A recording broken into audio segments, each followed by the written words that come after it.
It was the kind of scene whispered about in luxury circles.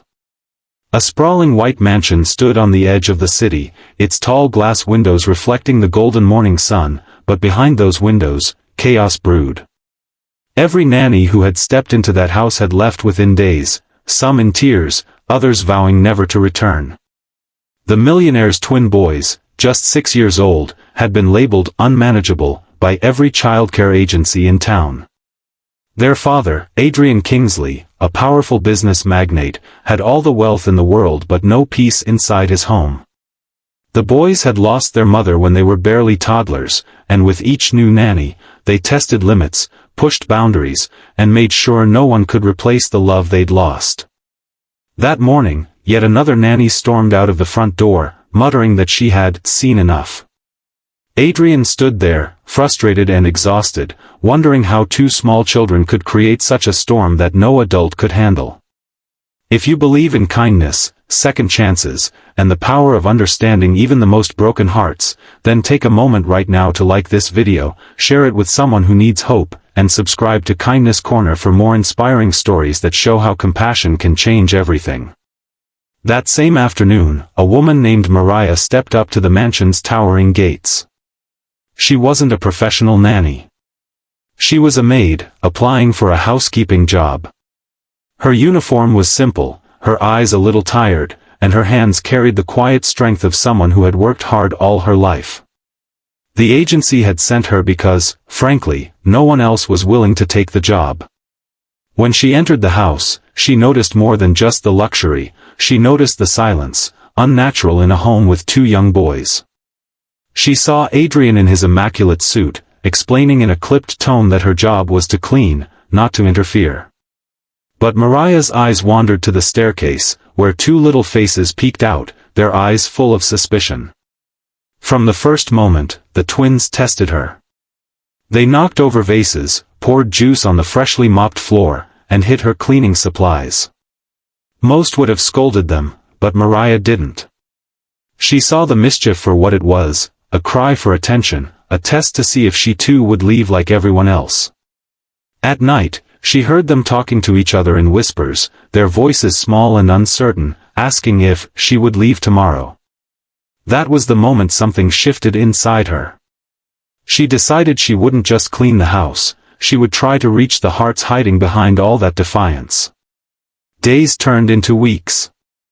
Mariah didn't fight the boys' mischief with anger, she fought it with patience. She learned that the older twin, Ethan, would act tough but secretly collected his mother's old scarves, keeping them under his pillow. The younger twin, Liam, would get into trouble to hide the fact that he couldn't sleep at night without a lullaby. Mariah began to quietly do things no one had taken the time to do before. She'd leave little notes in their lunch boxes, simple words like, "You're stronger than you think," or, "Your mom would be proud." She started cooking meals the boys liked, even if it meant extra work. She found ways to include them in her chores, turning cleaning into little games so they could feel important instead of ignored. Adrian began to notice changes he couldn't explain. The boys, who used to slam doors and refuse to come to dinner, now came to the table willingly when Mariah called. Their laughter, which had once been rare and short-lived, now filled the halls. For the first time in years, the mansion didn't feel like a cold, echoing building, it felt like a home.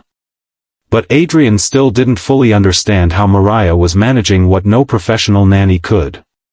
One evening, he came home early from work, and what he saw left him frozen at the doorway. The boys were curled up asleep on the bed, one on each side of Mariah, who herself had dozed off while reading to them. The scene was so peaceful, so full of love, that for a moment, Adrian felt an ache in his chest he hadn't allowed himself to feel since his wife's passing. Despite the progress, Mariah's work wasn't easy. There were setbacks, days when the boys would retreat into silence, or moments when grief would bubble up in sudden outbursts. But she never walked away. She taught them to plant flowers in the garden, telling them that just like flowers, broken hearts needed care and patience to grow again. Slowly, the boys began to trust not only her, but themselves. Months passed, and one rainy evening, Adrian overheard something that brought him to tears. The twins were in their room, talking before bed. Ethan whispered, "Do you think Mariah will leave?" And Liam replied softly, "No, she's different. She's home." That single word, home, changed something in Adrian. He realized Mariah hadn't just taken care of his sons. She had given them back the love, stability, and hope they had lost. One weekend, Adrian asked Mariah to join him and the twins for breakfast. The boys were unusually excited, and halfway through the meal, Adrian announced that Mariah would no longer just be the maid. She was now officially their full-time caretaker, someone who was as much a part of the family as anyone could be. Tears welled in Mariah's eyes, but she smiled, knowing the real reward wasn't the title or position. It was seeing two little boys smile without fear of being left behind. If this story touched your heart and reminded you of the power of patience, kindness, and unconditional care, please take a moment to like this video, share it with someone who needs a reminder of hope, and subscribe to Kindness Corner for more stories that show the strength of compassion. Special request: before this video ends, I'd love for you to comment below, do you believe that love and patience can change even the hardest hearts? I can't wait to read your thoughts.